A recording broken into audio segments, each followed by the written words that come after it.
नमस्कार मित्रांनो, स्वागत आहे तुमचं सगळ्यांचं आपल्या लाडक्या यूट्यूब चॅनलमध्ये. तर मित्रांनो, चक्क आता समरने सर्वांसमोर फोडलं मात्र या अंशुमानचं थोबाड. तर आता सगळ्यांसमोर मात्र समर अंशुमानला देणार पोलिसांच्या ताब्यात. नक्की काय घडतं चला संपूर्ण अपडेट जाणून घेऊया. त्यासाठी व्हिडिओ शेवटपर्यंत बघा आणि व्हिडिओवरती नसाल तर व्हिडिओ लाईक करा आणि चॅनलला सबस्क्राईब करून सोबतचं बेल नोटिफिकेशन ऑन करायला विसरू नका. तर मित्रांनो, अंशुमानने आणि सोबतच त्याच्या त्या महाजुरड्या आईने जो काही प्लॅनिंग केलेला असतो आपल्या आनंद विरुद्ध आणि त्यांना वाटत असतं की समर आणि आनंदमधलं नातं आता कायमचं दूर होईल आणि त्याच्यानंतर मात्र ते आरामात जिंकतील. पण मित्रांनो, अजिबात देखील तसं होत नाही.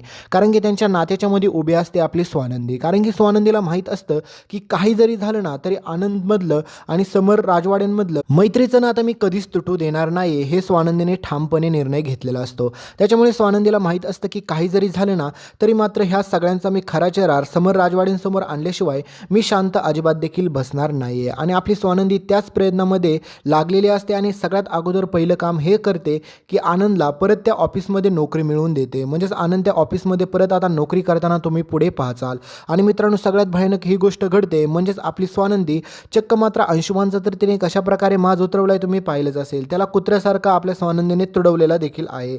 आणि हे सगळं झालेलं असतं त्याच्यामुळे मात्र अंशुमान आणि मल्लिका प्रचंड चिडलेले असतात स्वानंदीवरती. कारण की त्यांना वाटत असतं की ह्या स्वानंदीमुळेच हे सगळं काही घडत आहे. ह्या स्वानंदीला आपण सोडायचं नाही. ह्या स्वानंदीने माझ्या अंशूला मारलं ना तर ह्या स्वानंदीचा मी असा बदला घेईल ना की मी तिला तर काय सांगू. तर आता ही मल्लिका एवढी प्रचंड चिडलेली असते. ती म्हणत असते की आता आपल्याला लवकरात लवकर असं काहीतरी केलं पाहिजे की सगळ्यात अगोदर त्या आनंदला त्या ऑफिसमध्ये येण्यापासून थांबवलं पाहिजे. पण पुढे तुम्ही पाहाचाल की आपली स्वानंदी अशा प्लॅनिंग करते आणि असल्या डोकेलिटीने आपल्या आनंदला त्या ऑफिसमध्ये परत त्याचं ते स्थान मिळवून देते आणि त्या ऑफिसमध्ये आनंदला परत नोकरी देखील भेटते. आणि हे सगळं घडतं फक्त आपल्या स्वानंदीमुळेच. आणि समरमधला आणि आनंदमधलं जे काय गैरसमज झालेले असतात ते सगळे काय दूर करण्याचा प्रयत्न देखील आपली स्वानंदी करते. आणि मित्रांनो, फायनली आपली स्वानंदी पुढे तुम्हाला हे पाहायला भेटेल की आपली स्वानंदी चक्क ह्या मल्लिका विरुद्ध आणि सोबतच ह्या अंशुमान विरुद्ध सगळे काही पुरावे गोळा करते. म्हणजे सगळ्यात अगोदर ह्या अंशुमानला चांगलाच वठणीवरती आणायचा असतो. म्हणून आपल्या स्वानंदीने आतापर्यंत तर खूप सारे प्रयत्न केले आणि तिने स्वतः अंशुमानला कुत्र्यासारखा चोप देखील दिलेला आहे. पण मात्र आता समर राजवाड्यांनी एकदा द्यायला पाहिजे आणि ह्याला पोलिसांच्या ताब्यात द्यायला पाहिजे असं मात्र स्वानंदीला वाटत असतं. आणि ज्यावेळेस मात्र ह्या स्वानंदीला कळतं की ह्या अंशुमानने आत्तापर्यंत किती कांड केलेले आहे ते सगळं सत्य आता समर राजवाड्यांसमोर उघडकीस येतं.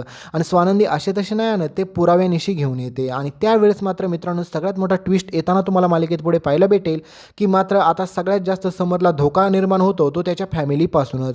म्हणजे समरला कळतं की मी माझ्या घरातल्या लोकांवरती विश्वास ठेवला नाही पाहिजे, खास करून काकू, अंशुमान आणि अर्पिता. आणि मित्रांनो, ह्या गोष्टीची आपण सगळे देखील वाट पाहत होतो. कारण की आपल्याला देखील माहीत आहे की आपल्या समरने ह्या घरातल्या ह्या 3 लोकांवरती कधीच विश्वास ठेवला नाही पाहिजे. कारण की सगळ्यात मोठा धोका त्यांना ह्याच लोकांपासून आहे. पण पुढे हे सगळं तुम्हाला पाहायला भेटेल की कशाप्रकारे आपला समर ह्या अंशुमानची कुत्र्यासारखी धुलाई करतो आणि याला पोलिसांच्या ताब्यात देखील देतो. तर हे सगळं तुम्हाला पुढे पाहायला भेटेल. तोपर्यंत व्हिडिओला लाईक करा, चॅनलला सबस्क्राईब करा, सोबतचं बेल नोटिफिकेशन ऑन करायला विसरू नका. आणि कारण की तुम्हाला दररोज ह्या मालिकेच्या अपडेट आपल्या चॅनलवरतीच फक्त पाहायला भेटतील. धन्यवाद.